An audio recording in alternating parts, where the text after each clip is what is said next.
Good morning. Good morning. I won't be able to see, but for some reason my glasses are messing with me this morning, but my contacts have been messing with me more. Let me help you out, my love. I know. I'm just having a time of it, I tell you. Oh, there they go too. Hot mess Monday. Hot mess Monday. Right. Good morning. Monday. Yeah. So, hope you all had a great weekend, and it is finally sunny. Holy man, there was this bright thing in the sky. I had to Google what it was. I guess it's called the sun. We haven't seen it forever, so I know. it was glorious. It was. What makes it even more glorious is this Texas pecan coffee that Patrick sent us. Man, that's a good feller. Oh, and even when it's brewing, it smells so good. Mm-hmm. Yeah, but quick update, guys. I know we've had a lot of people reach out to us. I want to thank everybody for their prayers for Ryan and Jess, and for Link also. I know Link isn't a lot on the videos much, but you know, they do have a son, and he's an amazing young man. So, on a good note, Ryan is in a hospital room. Yeah, I mean, in Little Rock. Normally it's not something you celebrate, right? But Like, this oh was man, you're in the hospital. But to be able to get in the hospital in Little Rock, where he needs to be able to see the doctors that he's supposed to be seeing. Yeah. It's already yes. night and day. Right. Yeah. So super grateful for that. You know, glad Jess was able to get him down there. You know, that's been kind of the dilemma, was transport. Keeping him healthy enough to transport. Right, you know, to where he can make that 3.5 hour ride. Yeah. So they were able to do that last night, got him settled in, and they've got him checked in. So doing all the things. Just waiting to hear word on prognoses, progresses. Starting to get some test results and stuff in, and so Jess has been sending those my way, and we just continue to pray for them and do what we can within our capabilities to help them. You know, I mean, I think emotionally and mentally we were pretty much drained yesterday. I know I was, with worry and the stress and our homestead, and you know, just going through the motions in my brain of how in the world are we going to handle and juggle it all, right? And feeling that sense of responsibility to our friends just out of sheer heart. And it's a load that we put on ourselves, and I kind of had a little meltdown last week. But we accomplished some good conversations on future planning for the homestead and what that looks like. I mean, the biggest struggle right now, guys, is honestly all of it. We had a game plan going into 2025 of what that looked like for us. Joke's on you. Well, and so I've always been a big proponent of, you know, you try to prepare for every situation you possibly can, but ultimately it all ends in how you react to alternative situations that come up. We've already had, you know, this is what, April, and we've already had multiple things and multiple trips that were not planned when we discussed what 2025 was going to involve. And yet we have more trips planned still that we are obligated to, and we're not about giving up on our obligations. So how does that work while still maintaining the homestead? And there's not even just a maintenance of the homestead. We're still building it. And that's what we're reminding ourselves. And the difficulty of it is you almost need to do one or the other at some point. Yeah. But how do you juggle that? Because, you know, it's one of those, hey, build all your infrastructure before you start adding animals and gardens, and, you know, like, build the infrastructure before you live. Yeah, but we're not rich, and we, in order to save money, we have to provide for ourselves. Right. And that's the key difference. Like, you know, we don't play it off, oh, we're so poor. You know, we don't do that at all.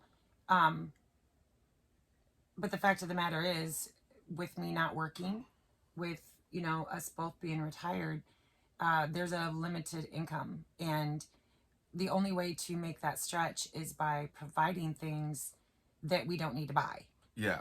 And so And that eliminates the whole build your infrastructure before you live your homestead type mentality is because they go hand in hand. right. For us, it's a hand in hand. Like we need to live it. We need to plant the garden. We need that food to sustain us. We need the animals to also sustain us.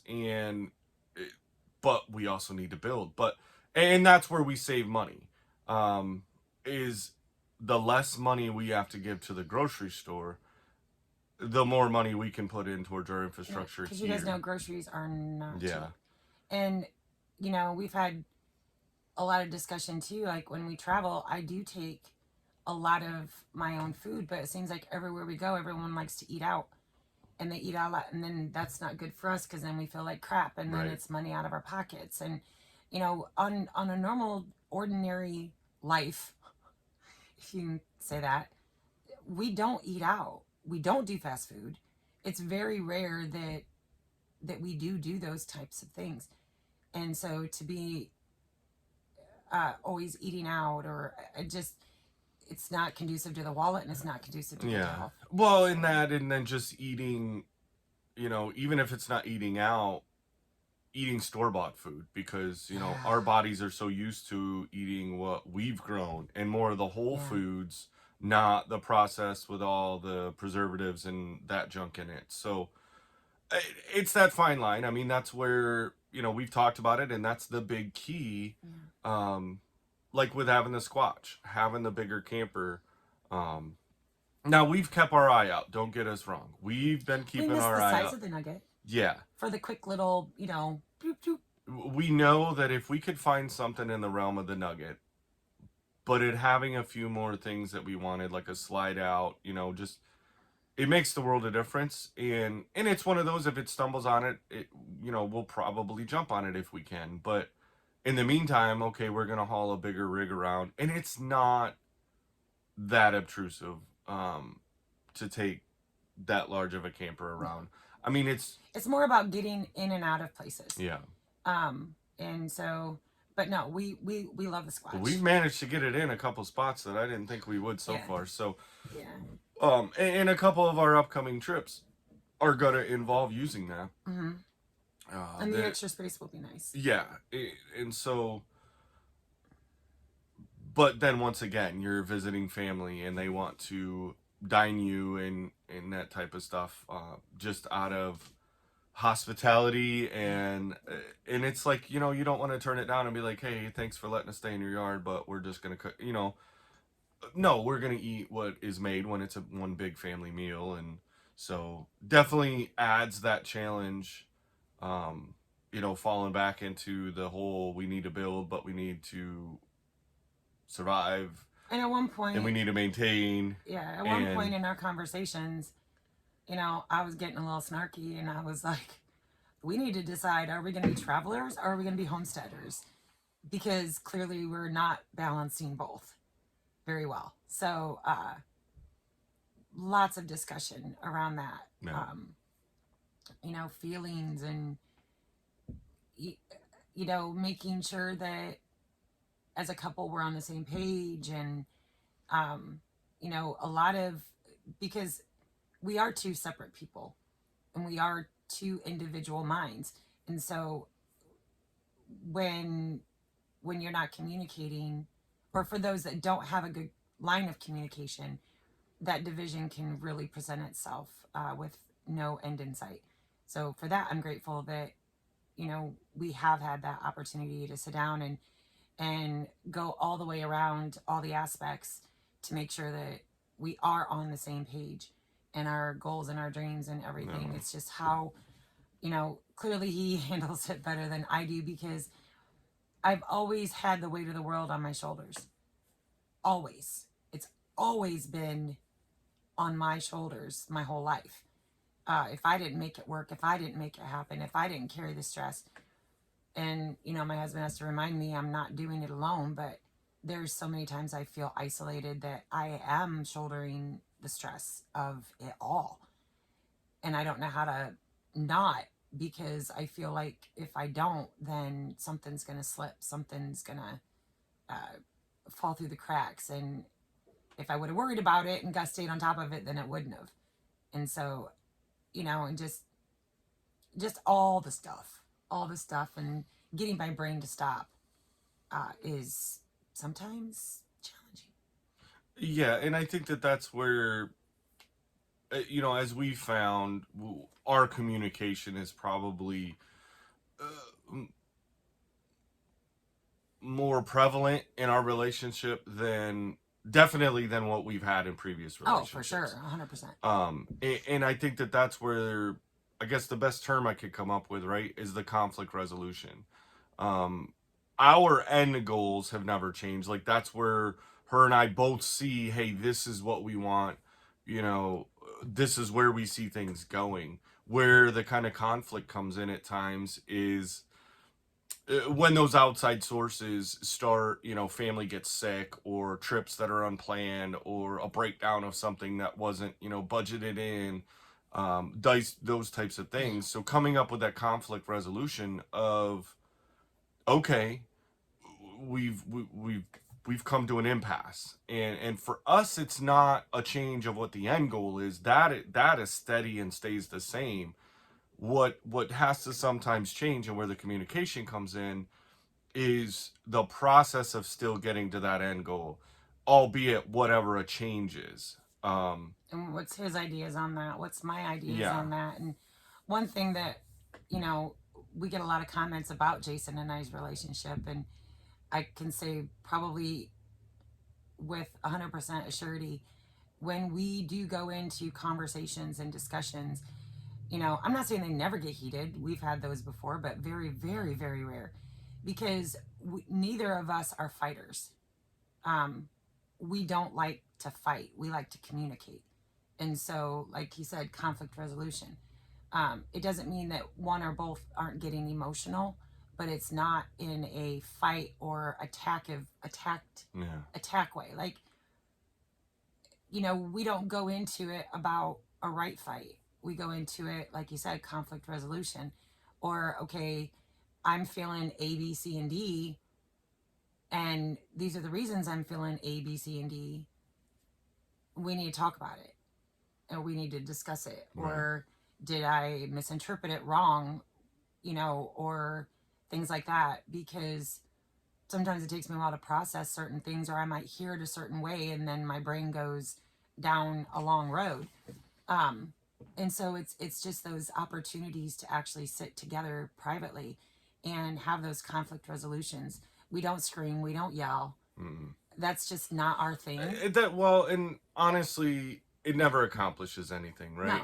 No. Mm-hmm. And you end up, when you get to that point that you're so mad and frustrated that you're screaming at one another, then things get said that really shouldn't have been said. And then you have to go back, and then that turns it into a whole nother dialect of conflict. Yeah. Because now it's like, oh, well, so, yes, I couldn't be more blessed in having a partner that understands that same concept. Because, like I said, we both talked about previous relationships, and that was not what we had in those partners. And so to have a partner, somebody, like I said, that our end goal for all of it is exactly the same. What we want it to be, how we get there. And even yesterday, I mean, I won't spill all the beans on this one, but we came up with a pretty cool idea and plan for some major changes to the ridge, to better our lives and make things gooder. And it was something that kind of popped up not too long ago in a conversation. We're like, why didn't we think about doing it this way? And we call it talking outside the box. Yeah. And because, one, coming from two totally different backgrounds, and life experiences of how we got to where we're at, has led us to be into, and I guess a prime example that I'll throw out there, right, is my wife is all about, let's get a tent, which we already have one, and we're gonna go tent camping. And I'm sorry, y'all, and I will admit it on here, and I am not ashamed of it whatsoever. I'm not tent camping. Now, I'm not saying that there isn't times and positions that I won't do it. We've talked about a couple trips that might involve using a tent. Kiwi Trail. Right. And so there is a time that, okay, that's the only option. Bushcraft, bougie. But I will tell you that tent will be comfortable. Like, I will load extra gear to go, because I've had to live, albeit in the Marine Corps and on deployments or in field training and stuff, like out in the miserable weather, and done those before. Yeah, and so it's one of those two that cats, Maui and Klua.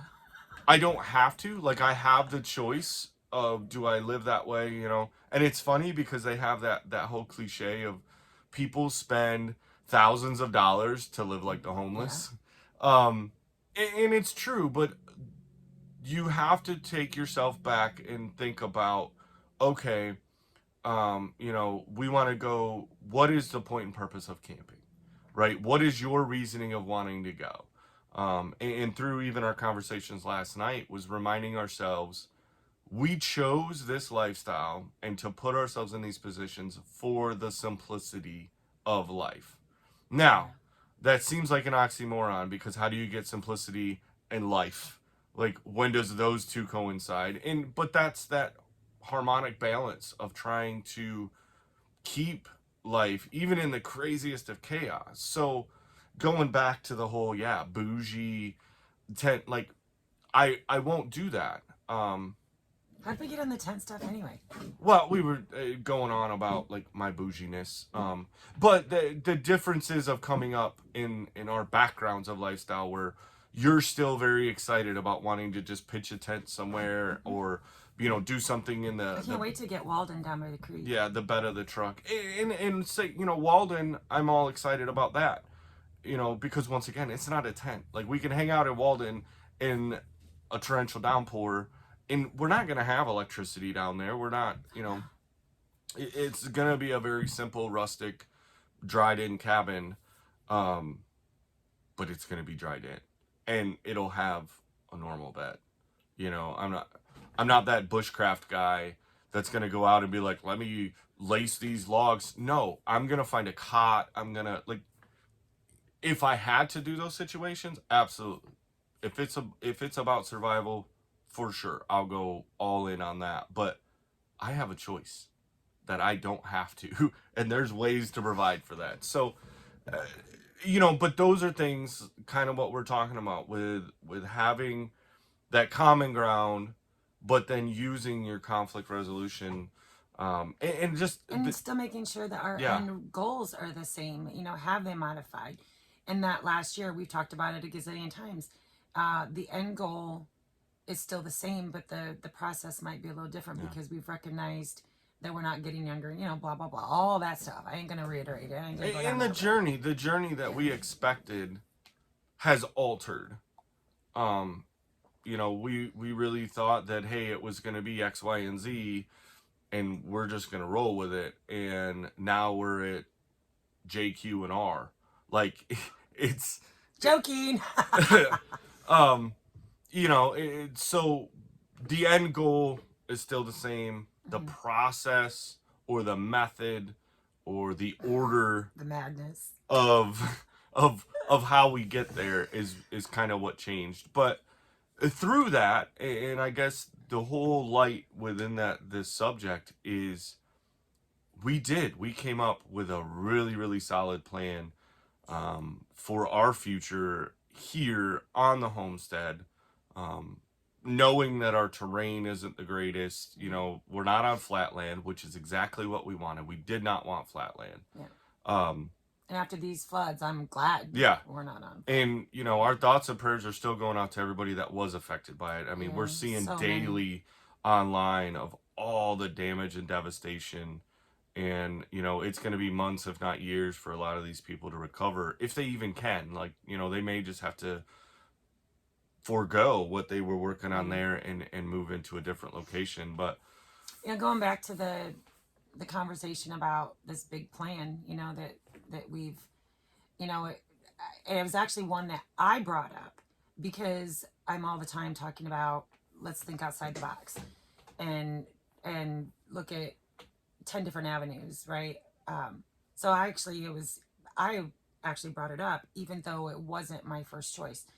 And going back to like the whole relationship thing, um, I think I sat here the other night because at first, after, okay, yes, we considered it. And then I'm like, yeah, I just didn't see that as my end goal. I just didn't see that as being it, right? I just don't think I'd be happy with that.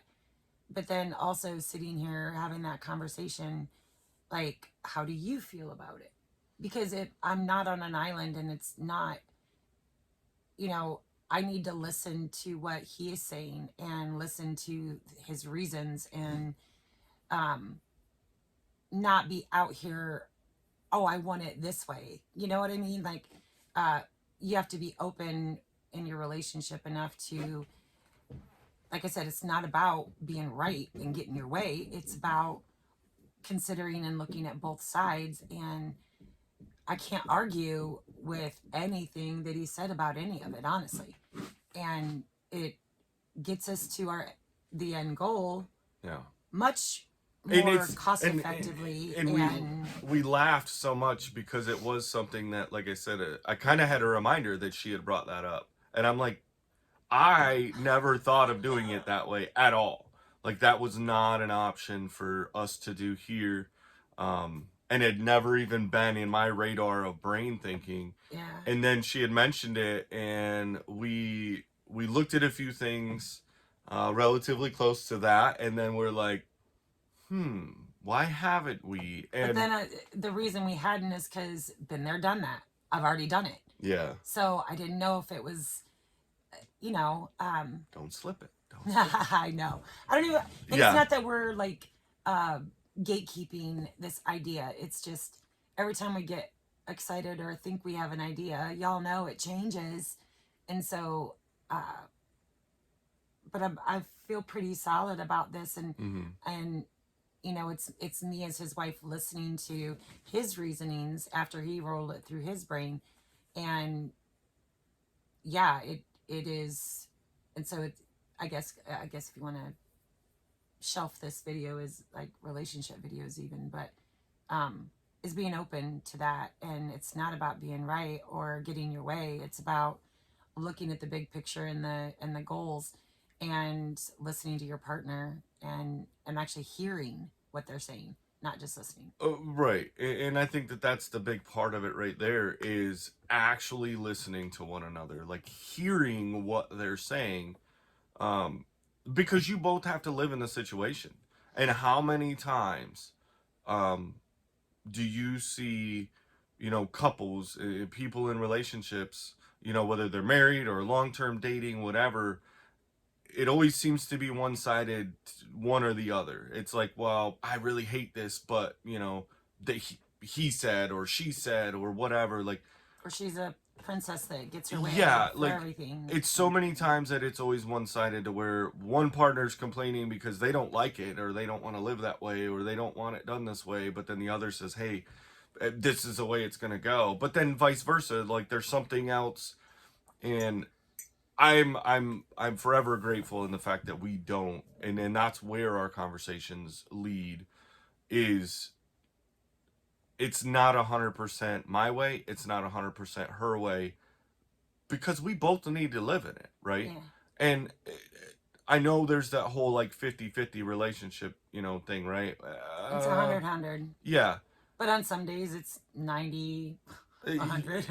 So yeah, there's always those times that, okay, you've got to make little tweaks, like, hey, maybe this isn't the exact dream or idea that I had, but how do we do something new or something different, or if it's something old, but then put a newer spin on bringing character elements into it and that kind of stuff. And I think it just boils down to communication. It does. I mean, if you're not communicating effectively, your partner's not a mind reader. I don't care if you've been married 50, 60 years, your partner is not a mind reader. I'm not, you're not. I don't even want to be. Yeah. We've talked about that from the get-go. I'm like, look, don't make assumptions that I'm going to, you know, make the right decision or make the right idea. Like, just say what you want. Yeah, because how many times has it been where it's like, oh yeah, absolutely, go do that, and then they turn around and you're talking to your friends complaining that, well, I can't believe they went and did that. Well, you just said, go do that. Like, don't tell me one thing when you're, well, I expected you. Well, and we talked about it. I said, look, here's crayons. This is how it needs to be. Like, if you don't want me to do something, or, hey, I guess a prime example, because a lot of people know, right, is like motorcycle riding. She really, really, really prefers that I don't ride one. And I agree with her decision. And why? I didn't tell him he couldn't. Right. Like when we were, But I respect it enough that, yes, have I gotten on him and go, absolutely.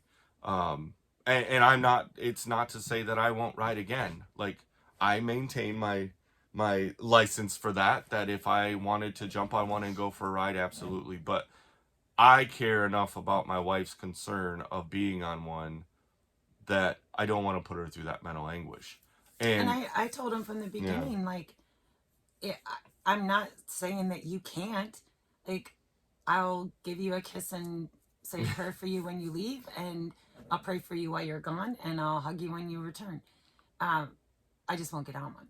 Yeah. But that falls, that's what we're talking about with the relationships and being able to meet each other's needs through that communication. Like, that is such a key part of everything, being able to resolute any conflicts or, situations, where right now, yeah, there is so much going on. And if there was a clone machine and we could be in 5 different places at once, we would for sure sign up and make 5 of us so that we can go and do all those, because there's still a lot of other big plans that we have before we're, too old and decrepit to do it, that we want to do. And yet we need to figure out, what does that look like?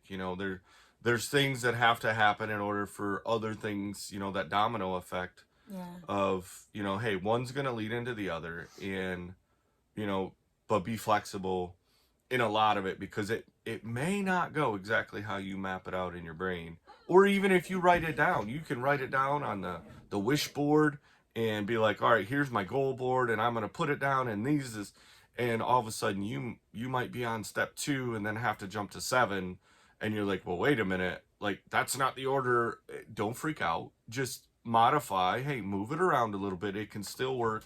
Adapt and overcome. Yeah. That's what you always tell me. Exactly. But, all right, we should probably wrap this up. We got stuff to do. Yeah, we need to get out into the sunshine and enjoy the day. We've got big things coming up. Yes. But we got to do a little bit of work to make that happen today. You'll have to watch tomorrow's video to see what it is that we're talking about, because we're going to actually leave out of here and go do it.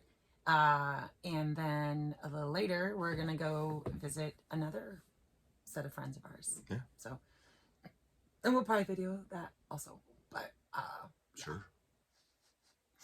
All right. Well, I can't even see the numbers.